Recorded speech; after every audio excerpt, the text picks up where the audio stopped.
बिस्मिल्लाहिर्रहमानिर्रहीम। अस्सलाम वालेकुम नाज़रीन, आप यूट्यूब चैनल देख रहे हैं। मैं इमरान ख़ान हूँ। ख़बर बड़ी इंपॉर्टेंट है और ये गुज़िश्ता चंद घंटों से पाकिस्तान के मीडिया पे और बरतानिया की मीडिया पे छाई हुई है। हुआ ये है कि बरतानिया ने एक नए कानून के तहत 5 करप्ट लोगों के ऊपर पाबंदी लगाई है। इससे पहले भी लगाई थी।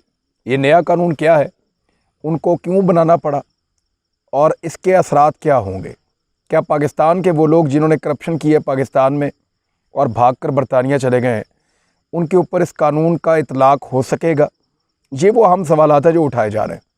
इसके बारे में मेरे पास से एक रिसर्च भी है और इस खबर के हवाले से डिटेल भी है। मैं ये सारा कुछ आपके साथ शेयर करता हूँ इस खबर में। सबसे पहले तो ये है कि बरतानिया ने आलमी सतह पर बदनवानी के ख़िलाफ़ जो मुहिम चल रही है, जिस पे दुनिया भर के इदारे ये बात करते हैं और बरतानिया पे उंगली उठती है। बार बार सारी दुनिया ये कहती है कि बरतानिया एक ऐसा मुल्क है जो बहुत बड़े पैमाने पर, मैंने आपको पिछले दिनों बताया था, एक रिसर्च भी मैंने आपसे शेयर की थी कि उसके पास बरमूदा है, उसके पास जो है वो पनामा में बहुत लोग पैसा छुपाते हैं और बहुत सारे, उसके बाद 3 बड़े हब हैं बरतानिया के पास और वहाँ पे पैसा छुपाते हैं दुनिया भर के करप्ट लोग ले जाकर, और फिर उस पैसे के ज़रिए से वो ऑफशोर कंपनीज़ बनाते हैं, फिर वहाँ प्रॉपर्टीज़ बनाते हैं। बरतानिया के अंदर वो पैसा इन्वेस्ट हो जाता है।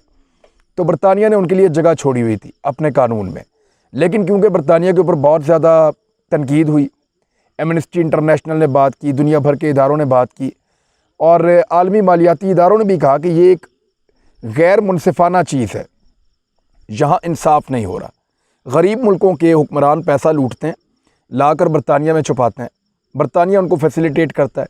इस तरह पैसे का जो फ़्लो है वो अमीर से गरीब की तरफ जाने की बजाय गरीब से अमीर की तरफ जा रहा है और बरतानिया जैसा मुल्क जो है उसकी मौज लगी हुई है। अब यहाँ पे इस तनकीद के बाद बरतानिया ने कुछ इक़दामात उठाने शुरू किए थे।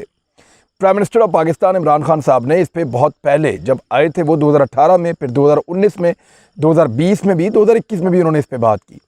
वो बार बार इस पे बात करते हैं कि गरीब मुल्कों का पैसा अमीर मुल्कों में जा रहा है।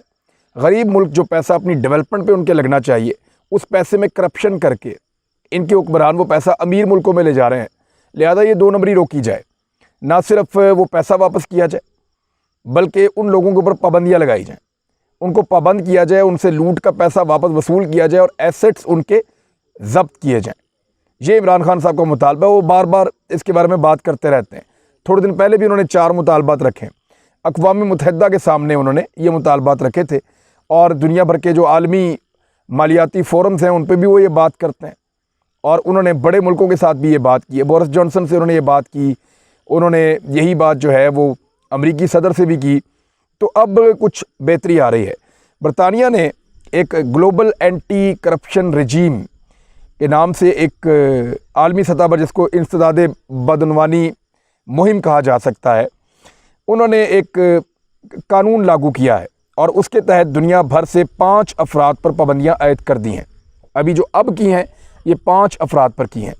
ये कानून कब बना, कैसे बना, सारी डिटेल्स मैं आपके साथ शेयर करता हूँ। एक्चुअली ये अप्रैल में कानून आया था और वो इसीलिए आया था कि बरतानिया पे तनकीद बहुत ज़्यादा हो रही थी। इन अफराद का ताल्लुक़ जो है वो गयाना से है, जिम्बाब्वे से है, वेनेज़ुएला से है और इराक़ से है और ये सारे पॉलिटिकली एक्टिव लोग हैं, यानी ये सारे लोग सियासत के ज़रिए से पैसा बनाकर आए हैं अपने अपने मुल्कों में।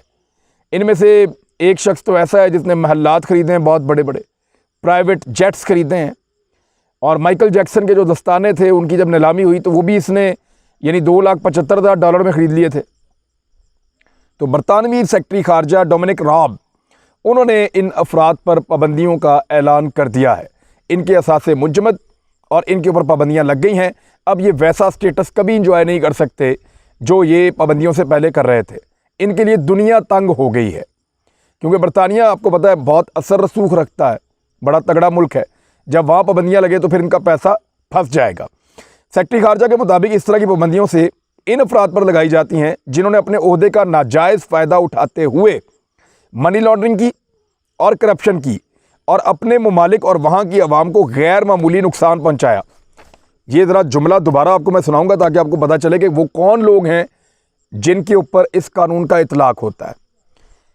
बरतानिया के सेक्रेटरी खारजा डोमिनिक राब, उसके मुताबिक ये पाबंदियाँ उन अफराद पर लगाई जाती हैं जिन्होंने अपने ओहदे का नाजायज़ इस्तेमाल करते हुए मनी लॉन्ड्रिंग की और करप्शन की हो, अपने मुल्क और वहाँ की आवाम को गैर मामूली नुकसान पहुँचाया हो। बरतानवी हुकूमत इन अफराद के असासे मुंजमद करने के अलावा इन पर सफरी पाबंदियाँ भी आयद करेगी और इस बात को यकीनी बनाया जाएगा कि वो अपना पैसा बरतानिया के बैंकों के ज़रिए दूसरे ममालिक में ट्रांसफ़र ना कर सकें। यानी ये जो लोग हैं जिन्होंने अपने मुल्कों को लूटा था, इनके नाम भी मैं आपको बता देता हूँ ताकि ज़रा थोड़ा आसानी हो जाएगी। ये गयाना का नायब सदर और जो मौजूदा सदर है इस वक्त का गयाना का, उसका बेटा भी है। इसका नाम है जी टेओड्रो ओबियांग मैंग्यू। ये बड़े अजीब किस्म के इनके नाम होते हैं। तो ये इसकी शाहाना तर्ज़ ज़िंदगी है बड़ी ज़बरदस्त किस्म की। इसके बैंक अकाउंट्स, इसके असासे इसकी आमदन से मुताबिकत नहीं रखते। यानी पाकिस्तान में जब हम ये बात करते हैं ना कि असासे और आमदन अलग अलग क्यों है, तो पॉलिटिकल लोग हंसते हैं, लेकिन दुनिया में ये बड़ा सीरियस क्राइम है। उन्हें कहा जी इसके जो अकाउंट्स और इसके असासे हैं वो इसकी आमदन से मुताबिकत नहीं रखते। पेरिस में इसने $100 मिलियन का एक महल लिया और $38 मिलियन का एक प्राइवेट जेट भी है इसके पास। इसके अलावा इस पर बदउनवानी के मुआहदों, रिश्वत लेने, रियासती फ़ंड के गलत इस्तेमाल जैसे संगीन इल्ज़ामात इस बंदे के ऊपर हैं। ये इल्ज़ामात हैं, जो साबित हुआ वो कम है, लेकिन इल्ज़ामात बहुत बड़े बड़े हैं। कोलंबिया के 2 कॉन्ट्रैक्टर हैं, एलेक्स नाइन सब मॉर्बिन और अल्वारो एर्निक प्लेडो वर्गास। अब मैं इनके नाम अगर ठीक ना ले सकूँ तो माजरत है, क्योंकि नाम ही ऐसे हैं उनके। और वेनेज़ुएला के अवामी खानों और रहाइश के प्रोग्रामों में इन्होंने करप्शन की थी। महंगे दामों सामान फ़रोख्त किया था इन्होंने गवर्नमेंट को और नुकसान पहुंचाया था। इराक़ के जी नौफाल हमादी सुल्तान, जो कि शुमाली सूबे नैनवा के गवर्नर रहे हैं, अभी भी बल्कि गवर्नर हैं, इन पर भी अवामी फ़ंड्स के गलत इस्तेमाल और इनमें खुर्द-बुर्द जैसे इल्ज़ामात लगाए गए हैं। इनके भी वहाँ पे असासे मुंजमद और अब ये वहाँ से निकल नहीं पाएंगे, सफरी पाबंदियाँ भी लगेंगी इन पर। नए आलमी कवानीन जो ये बनाए गए हैं, ये हैं क्या, ये बताने से पहले मैं आपको बताता हूँ कि ये वो लोग हैं जिन्होंने अपने मुल्क के अंदर अपना असर रसूख इस्तेमाल किया। असर रसूख को इस्तेमाल करते हुए नाजायज़ ज़राए से पैसे बनाए। ना सिर्फ वो पैसे बनाए, बल्कि उन पैसों, उन करप्शन के पैसों की मनी लॉन्ड्रिंग करते हुए वो पैसा बरतानिया में लेकर गए और यूरोप में बहुत बड़ी बड़ी प्रॉपर्टीज़ इन्होंने ख़रीदी। जब मैं ये कहानी आपको सुना रहा हूँ तो आपको पाकिस्तान के बहुत सारे करैक्टर याद आ रहे होंगे।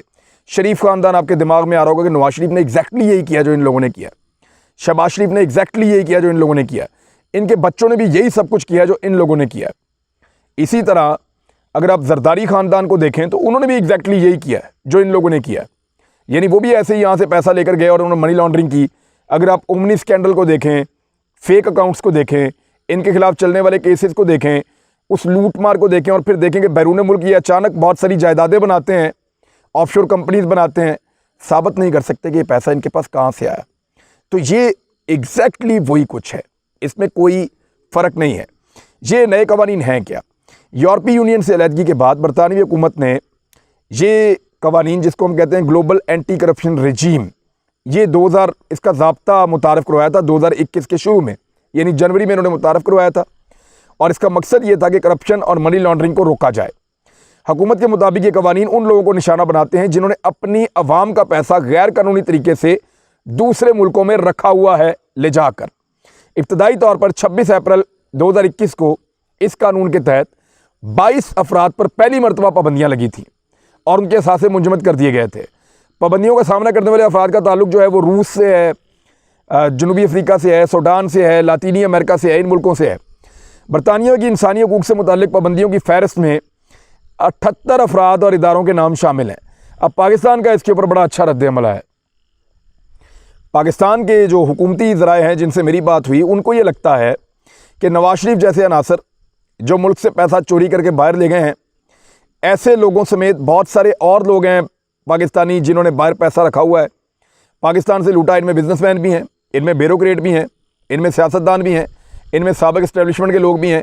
तो बहुत सारे लोग हैं जो इधर से पैसा कमाते थे, इलीगल तरीके से सौदेबाजी की, 2 नंबरी की, लूट मार की, पैसा निकाला, गैर कानूनी तरीके से हवाला, हुंडी, 2 नंबरी से पाकिस्तान से बाहर पैसा मनी लॉन्डर कर दिया। अब अयान अली पैसे ही लेकर जाती थी ना बाहर, और क्या लेकर जाती थी। तो ये जो लोग पैसा बाहर लेकर गए हुए हैं, ये गरीब मुल्कों का पैसा है और वहाँ पहुँच गया है पाकिस्तान से भी, इंडिया से भी, अफ़गानिस्तान से, बांग्लादेश से, रूस से लोग ले जाते हैं, हालांकि रूस तगड़ा मुल्क है लेकिन वहाँ से भी होता है ये। जो सेंट्रल एशिया के ममालिक हैं वहाँ से भी होता है, और मिडल ईस्ट के ममालिक हैं वहाँ से भी होता है। तो लोग लूट मार करके, दो नंबरी करके पैसा ले जाते हैं और ले जाके बाहर जमा कर लेते हैं अमीर मुल्कों के अंदर। तो इसी तरह ये वो पैसा है जो अब बरतानिया के अंदर ये लोग काबू आएंगे। इस कानून का पाकिस्तान कैसे फ़ायदा उठा सकता है, ये एक बड़ा सवाल है। यानी इमरान खान ने कई इंटरनेशनल फोरम्स के ऊपर ये मसला उठा चुके हैं और उन्होंने ऐसे करप्ट लोगों की निशानदेही भी की है, और उन्होंने बार बार कहा है कि गरीब मुल्क गरीब इसलिए हैं कि वहाँ की एक पॉलिटिकल एलीट है जो करप्शन करती है, और टैक्स का पैसा लोगों पे ले जाने के बजाय, लोगों के ऊपर लगाने के बजाय उस पैसे को बाहर मनी लॉन्डर कर देते हैं और उसके अंदर से अपना एक बड़ा हिस्सा निकाल लेते हैं, और करप्शन बढ़ती जाती है। यानी पहले सियासतदान हिस्सा निकालेगा, फिर ब्यूरोक्रेट हिस्सा निकालेगा, फिर नीचे छोटा तबका हिस्सा निकालेगा, फिर ठेकेदार हिस्सा निकालेगा। तो पब्लिक के पास क्या आएगा? पब्लिक का प्रोजेक्ट शुरू होता है अगर 100 रुपये से, तो पब्लिक तक तो 20 रुपये नहीं पहुंचते। ये सारा पैसा मनी लॉन्डर हो जाता है। आपके बेशुमार ब्यूरोक्रेट हैं, आप इटली में चले जाएं, प्रॉपर्टीज़ का पता करें तो ज़्यादातर पाकिस्तानी ब्यूरोक्रेट, इंडियन जो रिटायर हो गए हैं लोग, जो पैसा कमाते हैं यहाँ से करप्शन करते हैं, बाहर ले जाते हैं। अब क्योंकि पनामा जैसे बहुत बड़े बड़े स्कैंडल पहले ही मंजर यहाँ पे आ चुके हैं, रोला बहुत पड़ गया दुनिया में, आलमी इदारे बरतानिया पे तनकीद कर रहे हैं, तो उनको ये कानून लाना पड़ा। वो कानून लाए हैं, अब कुछ मछलियों को उन्होंने पकड़ा है, कुछ को उन्होंने गिरफ्त में लिया, 22 पहले 5 अब। किसी भी वक्त नवाज शरीफ का नाम भी आ सकता है, क्योंकि अगर आप ये देखें कि इन बंदों के केसेस एग्जैक्टली नवाज शरीफ से मिलते हैं। सबसे बड़ा सवाल ये है एक पाकिस्तानी होने के नाते कि क्या नवाज शरीफ इस कानून की जद में आते हैं? तो जवाब ये है, मैंने जो कानून जानने वाले लोग हैं उनसे भी पूछा आज कि क्या नवाज शरीफ इस कानून की जद में आते हैं? उन्होंने कहा बिल्कुल आते हैं। कैसे आते हैं? उन्होंने कहा ऐसे आते हैं कि नवाज शरीफ ने पाकिस्तान में ना सिर्फ करप्शन की, बल्कि वो साबित हुई, उसकी बिना पर उनको ओहदे से हटाया गया, उसके बाद उनको सज़ा दी गई। इस वक्त वो जेल में कैद काट रहे हैं। नवाज शरीफ साहब इस वक्त जेल में कैद काट रहे हैं। वो एक आज़ाद शहरी नहीं है, उनकी बेटी भी जेल में कैद काट रही है, उनका दामाद भी जेल में कैद काट रहा है। वो तो पाकिस्तान एक बदकिस्मत मुल्क है कि वो कैद काटने की बजाय बाहर फिर रहे हैं। एक सियासत कर रही है, दूसरा मौजें कर रहा है, तीसरा वो बरतानिया में जाके बैठ गया है, और सारे रिश्तेदार भी बाहर हैं, भागे हुए हैं। तो ये इनके खिलाफ एक बुनियाद पाकिस्तान को फराहम हो गई है कि पाकिस्तान अगर ये सारे मुकदमात जो पाकिस्तान की अदालतों में इनके खिलाफ हैं, इनके वो डॉक्यूमेंट जहाँ पे ये इश्तिहारी हैं, वो सारी चीज़ें कि ये मफरूर हो चुके हैं, ले जाके बरतानिया के साथ शेयर करें और उनको बताया जी यहाँ पे इनकी प्रॉपर्टीज़ हैं, आप देख लें, यहाँ पे चेक कर लें, ये पैसा इन्होंने कैसे बनाया, सवाल आप इनसे पूछ लें। इनके पास किसी सवाल का जवाब नहीं होगा। तो बात यह है कि इसका इतलाक तो होता है, नफाज तो होता है। एग्जैक्टली ये वही सारा कुछ है नवाज शरीफ साहब के ऊपर जो इससे पहले बंदों पे पाबंदियां लगी हैं उनके ऊपर लगा हुआ है। क्या नवाज शरीफ और उनके करीबी लोगों पर ये पाबंदियां लगेंगी? ये टेक्निकल है। देखिए नवाज शरीफ ने ज़्यादातर चीज़ें अपने नाम पर दी, अपने बच्चों के नाम पर रखी हुई हैं, तो इसको ज़रा लंबा करना पड़ेगा, केस को तरीके से लड़ना पड़ेगा। और उनके बच्चे अपने आप को पाकिस्तानी शहरी कहते ही नहीं है, वो कहते जी हम तो गैर मुल्की हैं, हम तो गैर मुल्की हैं, हम तो पाकिस्तानी है ही नहीं, हम तो बरतानिया के शहरी हैं। लिहाजा यहाँ पे कुछ टेक्निकल है। पाकिस्तान की गवर्नमेंट अगर अच्छे वकला को हायर करे जो इन कवानीन को समझते हैं और बरतानिया के अंदर ही रहते हैं, एक अच्छी फर्म को हायर करे और उनके साथ तय करे कि अगर आप ये सारा कुछ करवाते हैं और ये लूट का पैसा आप बरामद करवाते हैं तो इतना % हम आपको देंगे। यानी पाकिस्तानी पैसा ज़ाया ना करें ना, आप उनके साथ तय कर लें कि ये सारा केस है, अपनी अदालती केस सारे उनको दें, अपनी जो अदालतों के फैसले हैं वो भी उनको दें, अदालतों के केसों का जो इस वक्त स्टेटस है वो भी सारा कुछ उनको दें, जो आपके पास नैब के पास सबूत हैं, जो चीज़ें हैं वो भी उनको दें। उन्हें कहें जी स्टडी करके आप 1 महीने में 2 महीने आप हमारे पास वापस आ जाएं और हमें बताएं कि क्या आप ये केस लड़ सकते हैं। अगर वो कहते हैं कि हम आपको रिकवरी करवा देते हैं बरतानिया में, तो 1 रुपया देने की ज़रूरत नहीं है। उन्हें कहें जी आप जितनी रिकवरी करवाएंगे हम आपको 20 रुपये या 10 रुपये दे देंगे। इसके ऊपर बरतानिया में लोग केस लड़ने के लिए या मुख्तलिफ जो फर्म्स होती हैं वो केस लड़ने के लिए तैयार होती हैं। और इसी तरह ये केस अगर प्रोफेशनल तरीके से लड़ा जाएगा तभी पाकिस्तान को फ़ायदा होगा। तो इसमें अब पाकिस्तान की हुकूमत के कोर्ट में बॉल है कि वो इस अपॉर्चुनिटी को, या ये जो ग्लोबल एंटी करप्शन रजीम है, इसको ग्राफ्टिंग भी कहते हैं, यानी एंटी ग्राफ्ट, अमेरिका में ये ज़्यादातर टर्म बोली जाती है। जो लोग सियासत में हों और करप्शन करें उसको ग्राफ्टिंग कहते हैं। वो अपने आप को जोड़ते हैं मुख्तलिफ चीज़ों के साथ और बड़े तरीके से पैसा लूटते हैं और लूट के वो दूसरे मुल्कों में लेके जाते हैं। तो ऐसा ही है ये सारा।